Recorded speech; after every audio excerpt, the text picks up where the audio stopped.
You lost the files? All right, welcome to the Podcast, everyone. Hey, everyone. Welcome to the Podcast. I am Zach Palmer. Devin McNerland, and here we have a special replacement for Andy fucking Schmidt, who's in Atlanta. He's out of town. The dingus. The dingus. We have our dear friend and colleague, close friend, and brother in arms, and arch nemesis, and fellow crack smoker, and untrustworthy individual. I just want everyone to know that I don't know where I am. And if you know where my mom is, can you please tell me where I am? It's Dylan Boster, everybody. This is Dylan Boster. Give him a hand. Give him a hand. So we have some interesting fucking things to talk about. So much news. Let's start with the trailers. Yeah. Infinity War trailer dropped. Yeah. It's so cool. I'm actually excited for it. I don't know. I'm not super enthused. I am because I don't know if I'm even gonna see Black Panther, but I think I'm gonna see Infinity War. I'm a Marvel fan. I feel like Infinity was an event. You know, it's like an event. 10 years in the making. I mean, But to be honest, I'm gonna be honest here. None of the trailers have gotten me mind blown. Listen, I'm a Marvel fanboy. I'll say that just outright. Yeah. I don't give a gosh. I'm willing to say that I will. Yeah. But I'm also on the opposite end because I'm an art stupid fanboy. But I'll still say that I'm still interested in what the Marvel universe is going to do with this. So. Who's to say? I don't know. I'm to say it's going to be fantastic. It's going to be fucking fantastic. Listen, Tony, I got to tell you now. Mark Zuckerberg sent me a copy of Infinity War. Whoa. The lizard people have physical copies of the movie already? Yeah. Mark Zuckerberg. Really and he sent me a copy of the movie, and he said, "Hey Zach, I really value you, and I want you to give me your opinion." No. You got to look at me in the eyes when you tell me. He is Mark Zuckerberg's favorite Facebook friend. Me and Mark Zuckerberg work as. Did you touch him? Yeah. Oh, yeah, multiple times. Okay. And anyways, I took the disc, I put it in my Xbox, I put it in my PlayStation. Xbox on. I put it in all of my Xbox media reading devices. And I looked at Xbox on! I saw it, and guess what? Yeah. It was pretty good. It was alright. I enjoyed it. I want to see it on the big screen now. Spoiler alert, Thanos is the villain. He turns out to be the villain. All I want to know is, will this involve a new Switch game?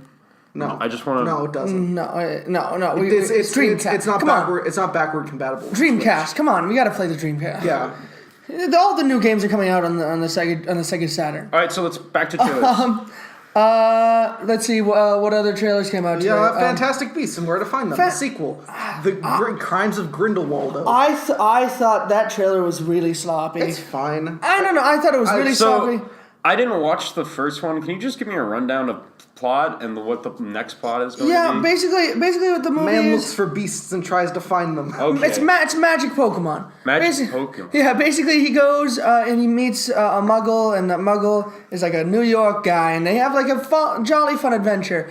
It's kind of weird because the... Why are you shaking your head?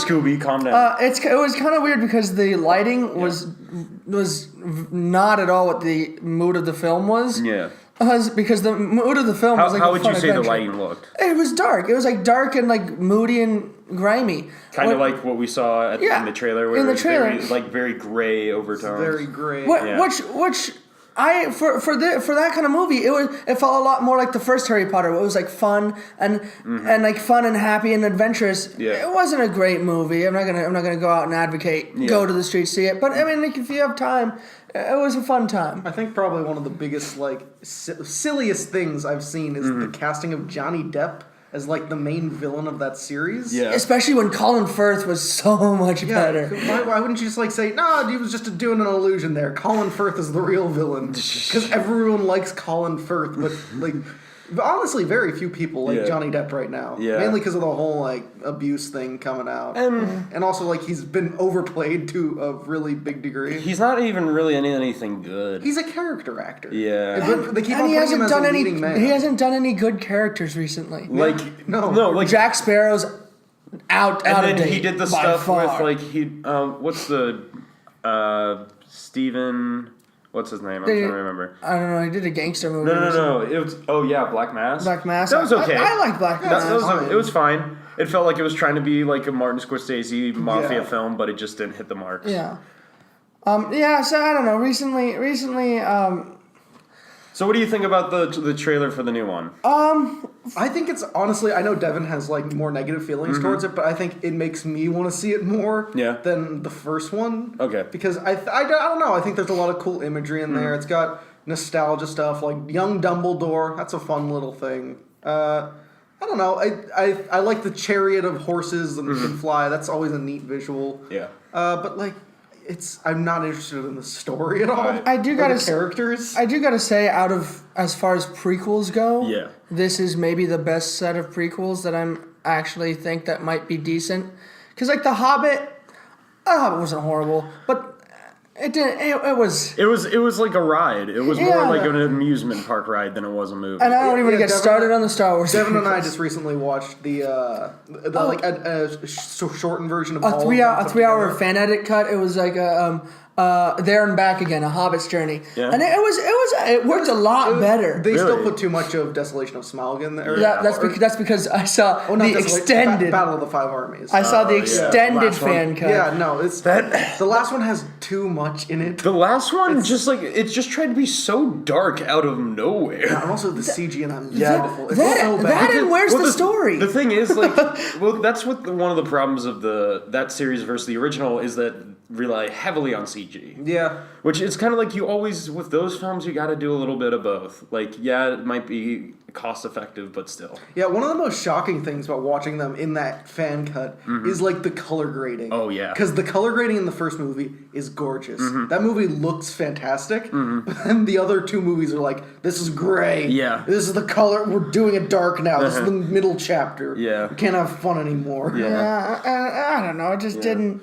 It didn't work. It didn't work well for me. But should we move on to movie news? Because I'm kind of there's excited. one more trailer. Yeah, there's one more trailer. Oh, sorry to bother you. Yes. Yeah, that movie. It looks original. It looks great. fun. It looks like a good time. It looks like a really good time. It looks like a fun comedy, and instead of what a lot of comedies are but doing. also very topical, too. Yeah, It looks like a fun, like Edgar Wright-esque romp and adventure, almost like a Scott Pilgrim-esque thing. And I'm kind of excited because a lot of comedies nowadays are just going for that shock factor, that raunch, which isn't horrible, but like. Well, also this one seems like it's actually trying to do something really interesting with visual comedy, which a lot of comedies, mostly in America, are just talking. It's just two people in this one area talking about either the situation that's going on now or in the past. Yeah, and if they do visual comedy, it's all very like, it's a butt. Yeah, it's what it look. It's someone's It's somebody getting very in the sexual. groin. Always. Ghostbusters is always where I go. New Ghostbusters, where it's like, shoot the monster in the dick, take that. Yeah, you know, it's Baywatch. I get shot back, and it's like, what are you doing? This is not like, you could be doing better things with like this visual medium that you're given, but instead you're choosing to go for the bare minimum. While Sorry to Bother You looks like, at least to be like visually an interesting like thing of comedy. Yeah. I don't know. It really does look original as opposed to Neighbors or Cock Blockers or Baywatch. Oh God, Cock Blockers. That's John Cena. I think he's a talented actor. I think he's okay. I think he has some talent. I don't think he's. He's not. He's no fucking Leonardo DiCaprio. A real actor. That's the thing. Like, he's kind of on like B level actor. You know, like old I'd say B C-level. movie. I'd say C-level. C-level? Yeah. Well, like I mean, like He has done some. There are definitely like people who could definitely act worse. Oh yeah, I think he's like The Rock's younger brother almost. Oh yeah. In the way that he's not bad. Except The Rock has embraced this action hero persona, and John Cena is trying to do comedy. I'm fine with him trying to do comedy. I think because think about it, he can't be another just action hero. Yeah. He'll get lost in the crowd because The Rock is too big right now. He's in so many movies just coming out constantly. Even Vin Diesel has taken a backseat. Yeah, seriously. He's angry about it. Yeah, which Vin Diesel used to be the action star. Have you guys seen those tweets where Vin Diesel is just fucking berating Dwayne The Rock Johnson? No, why? Oh no, it's I think it's actually Dwayne The Rock Johnson is angry at like Vin Diesel. They have major beef. Really? Yeah, and he's like he calls. That's kind of funny. He calls him a pussy. I think. What the hell? Yeah, it's a funny little. How are they gonna do more? Isn't he also in the Fast and Furious franchise? Yeah. Well, a lot. Like apparently they're mad at like the main cast is very mad at Dwayne The Rock Johnson because like he agreed to do a spin-off with Jason Statham. Oh shit! And it's like I'm all for that because I think they're the best parts of those movies. But they're mad at him because like, nah, we're a family on set. We can't like do you think like we wanted a Tyrese spinoff, but nobody got that, and you're doing a Dwayne The Rock Johnson spinoff? Not okay, man. It's like Tyrese, calm down. No, it's also what else has Tyrese been in since besides Fast and Furious recently? Like Jesus Christ. Yeah, it's nothing very substantial. Something I'm really, really excited about that I think you were excited about when I told you was Key and Peele are reuniting for a new animated film with the guy who made Coraline. Oh, that sounds fantastic. Are they producers or like? Yeah, like what's going on? How are they involved? Yeah. Is there more information? Are reuniting Wendell and Wild, a brand new stop. They're taking one of their characters. Oh, which one? Wendell and Wild. The two guys on the plane. Oh, I guess. Yes. Got if any Terry's coming on. Is it gonna trash them? Sure. Yeah, so they're gonna be doing. I don't know. It looks like it doesn't look like much, but Deadline does specify that they'll be playing a pair of two scheming demon brothers. Oh my god! Yes, that sounds great. We can imagine that it's going to be claymation. That makes me happy because recently, it's definitely being stop motion. Recently, Jordan Peele came out and said that like he was done with acting, and that was like because he was like offered the poop emoji voice acting. And he was like, nah, I'm done. I want to be a writer director now. I think he said that just because he wanted to politely say no to the poop emoji. No, well, because he said that like afterwards. Yeah, he was just like, I mean, like if he can do like either poop emoji or get an Oscar. He's going to go with the Oscar. Yeah. I don't know. Poop emoji is pretty up there. But I think with this, it's like, he's getting something, like, I'm glad that he's not, like, abandoning, like, what we know him as or know both of them as like, this duo, just to go do, like, amazing films. Well, the great comedy duo of our generation, honestly. Yeah, probably. And then there's not a lot of comedy duos anymore. Back in vaudeville era, they're, like, everywhere. Mm-hmm. But now, like, these guys are the only ones we have left. Yeah. We capture it. Well, like, we kind of did have, like, we had, like, Keenan and Kel, but that fell apart for the younger kid demographic. They were the OG couple. I guess, but, like, I don't know. That didn't work out too well. Yeah. It's going straight to Netflix, which, I don't know, makes me a little nervous. That doesn't make me nervous just for the fact that it has Key and Peele. Yeah. Because, like, even if it's poor performances or like in other acts, but and also it's like what was the Coraline connection? Henry Selick, the guy who made it. He's a pretty like major. He directed it. It. Okay, then there's definitely some faith in this. Yeah, like, you gotta have just because it's on it. Netflix. And Netflix makes good stuff. Sometimes. Well, I think my theory is that they've made the same amount of good stuff. They've just upped their intake of bad stuff. I guess because when like the Netflix originals on their rise, there was only like 3 good shows. It was House of Cards, Orange Is the New Black, and Stranger Things. Stranger Things was a later edition. And so Marvel shows like by that point. Yeah, so we've had Marvel shows got them a low press. I don't know if they still have the same power though. Yeah, no, after Punisher. Yeah, after like Punisher and after like Iron Fist and Defenders. Defenders is weak too. It was okay, but it was kind of weak. There's such a big problem with those movies, and that there's too much of them. They're 12 episodes, and we just need 8. Yeah. We just need 8 of those. Well, that's the problem right there. You said movies but that's just a TV show. Yeah. But they feel like they're so fucking long. Yeah. Mm-hmm. and at least for the first season of Jessica Jones, which I thought the Purple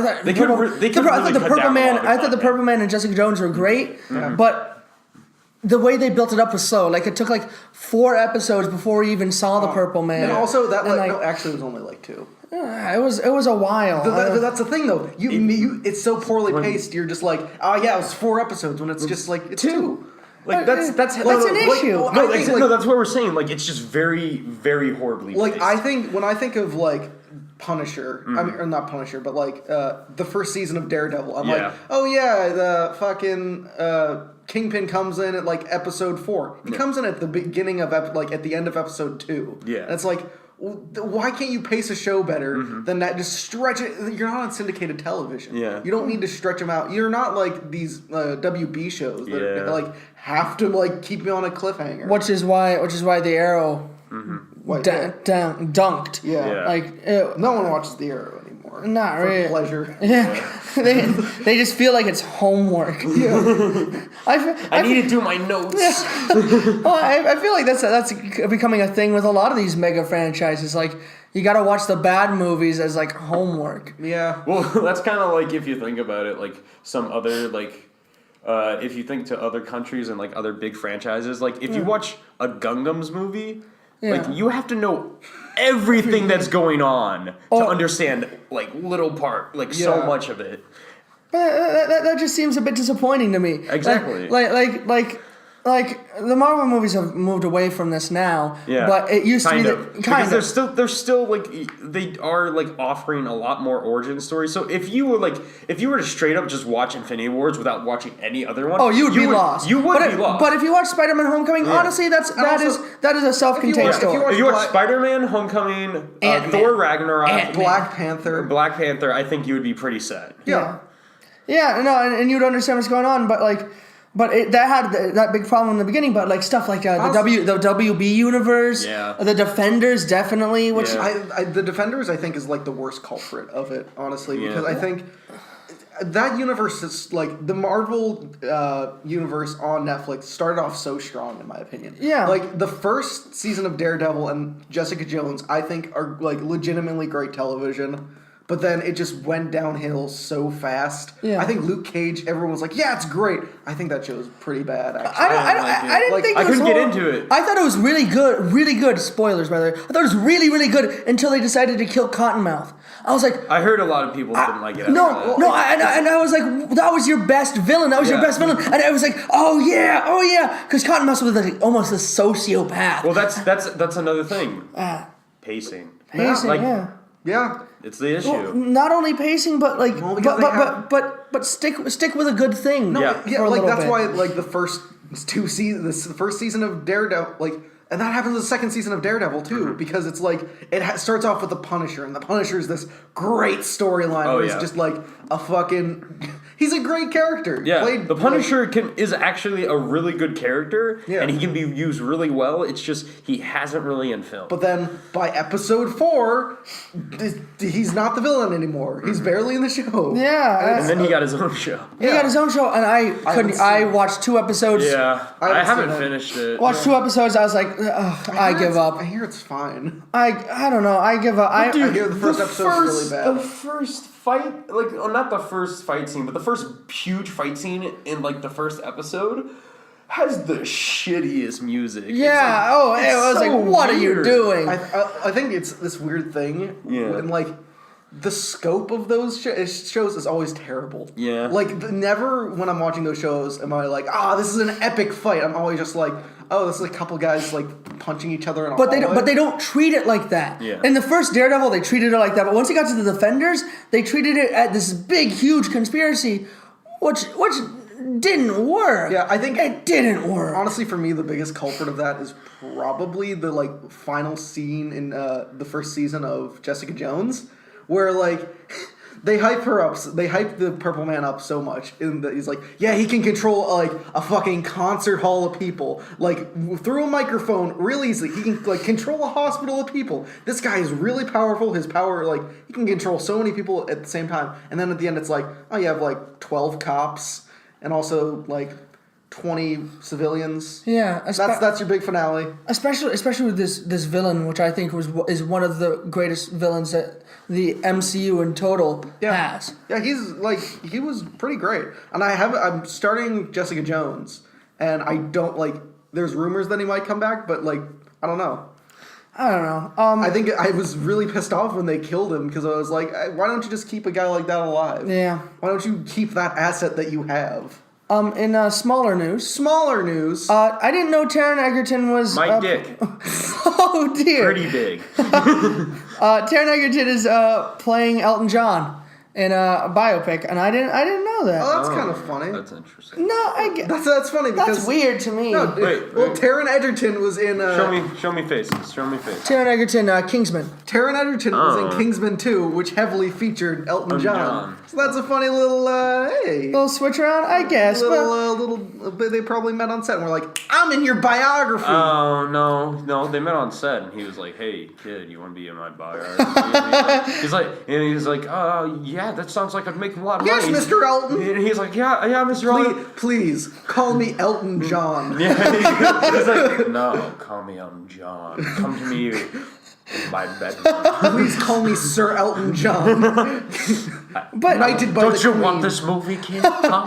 But Elton John hasn't even died yet, and they're making it. Listen, I'm fine with an Elton John. Dude, I love Elton John. Honestly, I think he's a great. I think we need more like biopics about like music artists because like there's some pretty great music artists and some pretty great films about them. Like I actually really like Inside Llewyn Davis. Yeah.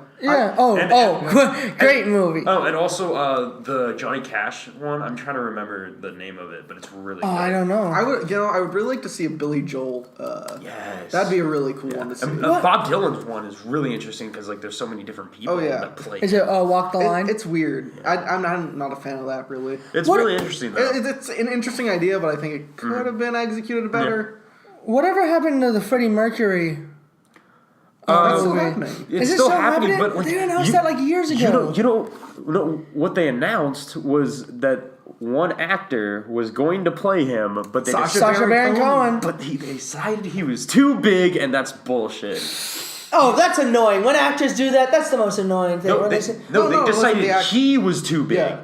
He wanted to do it. He wanted to do it so bad, and he would have been perfect. You'd have been beautiful. He would have been so good. Why did they think he was too big? Well, because he's Sacha Baron Cohen. He's a name. He's such a big name. Yeah, no, he's a name among the film community, but he's no Chris Pratt. He's no Dwayne The Rock Johnson. No. He had his own TV show, and he also that's how he started, and then he like started making the Borat. Very, recognizable character. And then he started making all those other films that like went out into theaters, and a lot of main audience people saw, but it wasn't really critically acclaimed, but a lot of people saw it. My favorite role is Les Miserables. Honestly, he was pretty. He was my favorite part. He's one of the better parts. Yeah, he's one of the better parts. Of the movie. That movie gets too much flack. It's just because I think the musicals. And a lot of people have told me the musical is better. I've never seen the musical, but I wish I could. Well, the musical's on Broadway and costs $90. A movie ticket costs $15. Yeah.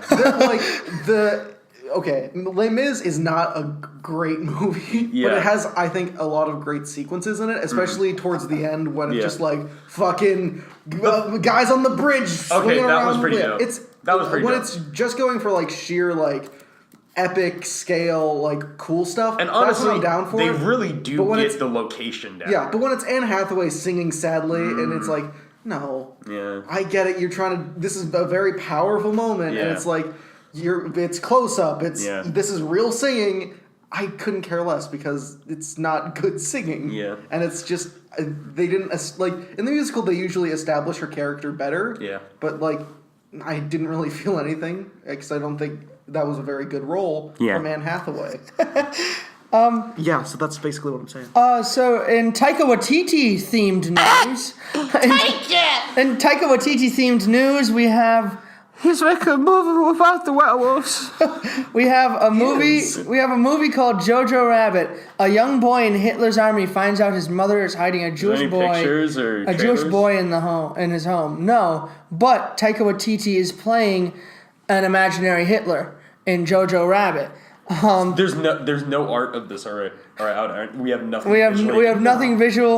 We have nothing visual except his picture in What We Do in the Shadows. Wow, that's crazy. Wow, that looks like that looks like Hitler. Wow. Listen. So it's an animated feature? No, it's a live action movie. A young boy in Hitler's army finds out his mother is hiding a Jewish boy in their home. That makes me so happy because I love Taika Waititi, and I think that's a perfect. That sounds it's weird. a perfect role for him. No, dude, it almost makes me think of like The Dictator. Oh Yeah. Yeah, it's like a perfect fit. Yeah. And you know it's going to be like really dark humor. Oh, it's going to be deliciously It's going to be deliciously dark. I don't know if it's going to be that dark. IMDb counts it as a drama. He has gone there. He has made more dramatic stuff. Oh, I know, but it's like, I watched this video essay on Taika Waititi. All video essays are just full of true knowledge. all video essays are criticism and they're critiques. They are not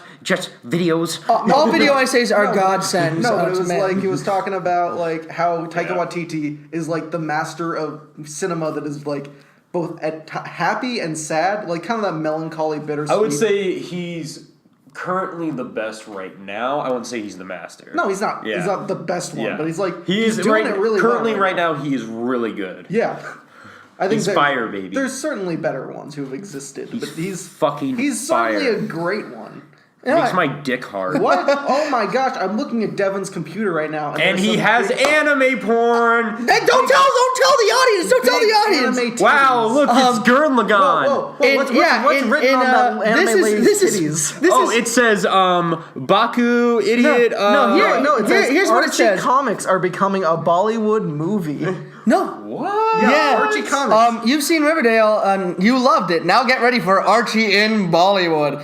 They teamed up with Graphic India in order to produce a Bollywood-style movie based on the characters you know and love. Honestly, that's probably perfect. Have you guys watched Archie? No. Riverdale? I've read a little bit of the Archie comics. But I've always been interested, but never done it. Archie comics are like, I think they're funny. They're funny, but Riverdale goes dramatic. Yeah, I heard like Riverdale's like a teen drama. I don't know. I'm kind of interested. No, it's fucking stupid. I think the fact that they even called it Archie is like just wait. dumb. Isn't Archie like comics also the ones that like own Sonic?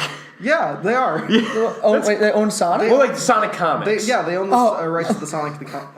To the Sonic comics? Yeah, it's hilarious. Yeah, and also they're the ones who usually are like putting comic books in like grocery stores. That's true. So they're have the most reach, honestly, out of most of the publishers right now. I didn't know they're making an Archie versus Predator. They already have made one. Archie versus Predator. Yeah, I didn't know that was a thing. Archie versus anything. Yeah, no, Predator and Alien have been versus everyone. Archer versus Punisher was like a really early comic. Okay, but what the fuck is Archie gonna do? He's gonna get his ass kicked, and it's amazing. Dude, they do some crazy shit. In Archie versus Punisher, there's a criminal loose in Riverdale who looks a lot like Archie, and the Punisher is hunting him down. And there's literally like there's a panel that has the Punisher pointing a gun in Archie's face. He's like, "You want to die tonight, kid? You want to die tonight, kid?" Jesus Christ! Oh my God! I think Archie and Bollywood, that makes a good pair because Bollywood's all about like just whatever the tone of the scene is. That's what the tone of the scene is. They're going like if the tone of your scene is like funny and happy, it's a full-on comedy. If it's a drama, full-on drama. And I think that's like the perfect tone for an Archie comic. I think that's so weird though that they're making a Bollywood movie. Of course, it's weird. Everything's weird, bro. Okay, James Cameron was shown a manga by Guillermo del Toro in like 17 years ago. Yeah. And he's been for 17 years he's been trying to produce this film and make it, and then finally he's getting it made with Robert Rodriguez as the main director. And it's the one with the big fucking anime eyes. James Cameron wanted this film to be Battle Angel Attila or whatever. Alita. Yeah. He's been trying to make that. Read the frame. Yeah. We have an Archie comic frame. So in this panel, Archie is having a gun stuck in his face by stuck in his Frank nose Castle. particularly. It says, "What have I done to deserve this?" And both Frank Castle and Archie are thinking this. So they're in live action CG Disney news, our favorite topic. Lady and the Tramp is being remade by the Lego Ninjago director. Oh, Everyone's favorite Lego movie, Lego Ninjago. I mean, fuck the live-action Disney remakes. We've talked about this so many times, where they're not doing remakes to revitalize anything, to bring anything new to the table. They're just making remakes to make remakes. Actually, I'm fine with the Lady and the Tramp remake. I think there's enough. But it doesn't deserve. Where's original content? No, I think Lady and the Tramp is one of the films that can be remade. But where's any original content? Original content is still. Original content doesn't make money. Well, okay, original content is still being made. My complaint about that is this from Disney. Moana is kind of original. Frozen 2. The original. original. Wreck-It Ralph. Pixar is still making. Oh, I'm actually interested in Wreck-It Ralph. Wreck-It Ralph 2? Yeah, I'm okay. I wish they went to more of a console age before, or did a couple more jumps before they went straight to internet. But I'm interested to see what they do. I hope it's just memes. But that's my worry. Is that when movies hold on. Excuse me, sir. The thing about the Emoji Movie, man, that was missing. Memes. No, they had trolls in them. No. And they were Dylan. Those trolls were good. I'm just kidding. The internet trolls in the Emoji Movie. Get this. Were actual trolls. When hilarious. when movies try to do internet, it always sucks. No, it always sucks. I trust the guys from Wreck-It Ralph to do it well. I would trust them to do it well. I don't know. Because I think they're going to do something interesting with it at least. Yeah, because Wreck-It Ralph. Wreck-It Ralph was a good movie. It was a good movie. It was a good, interesting twist on cabinet arcades and everything. I trust them to go throughout all the fucking dumb stuff in a montage. Well, I think there will be a montage of we're going to eBay. I'm interested. We're going to. I'm this interested place. to also see place. what kind of shit they get. In the film, because they got fucking Sonic last time. Okay, also to talk about another film that comes out that has a fun. Rule 34. I want to see that section. Of there already is a movie called Rule 34. Is there a Rule 34 version of Wreck-It Ralph? No, is it movie 34? Or movie 40, yeah, movie 43. Let's want to talk about that. But whatever. But Ready Player One. Oof, I'm excited. I'm excited. Okay, honestly. I know I'm in the minority, but I want that movie to be just fun. For so long, I have been watching this grow as a process because I actually originally almost applied for the main character. You fool! I saw those papers and everything, and I read a lot of what they wanted in the people and everything, and it was really interesting.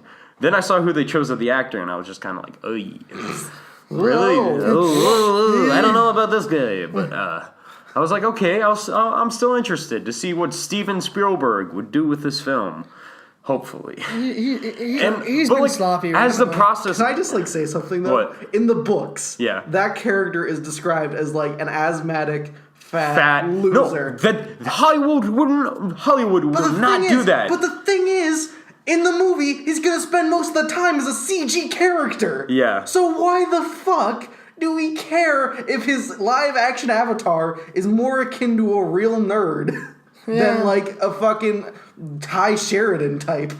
Yeah, I don't know. It's silly to me. It's silly. Well, I just think it's kind of weird that he chose from the character you see him as this weird nerdy guy, which I'm fine with. I'm fine because they do that in every film. They never have really. It's really hard for Hollywood to get a kind of gross person to be in a movie, and which is weird because even this movie has the character slowly change himself to make it better.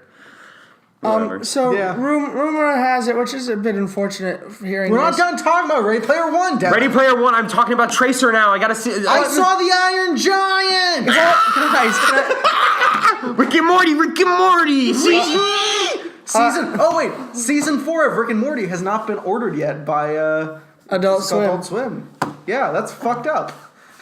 Doesn't matter, we're getting Ballmasters 9009. Whee! Everyone's favorite. Yeah, it's made by the guy who made Super Jail. So, this is a bit disappointing. Tarantino's Star Trek is not going to be rated R.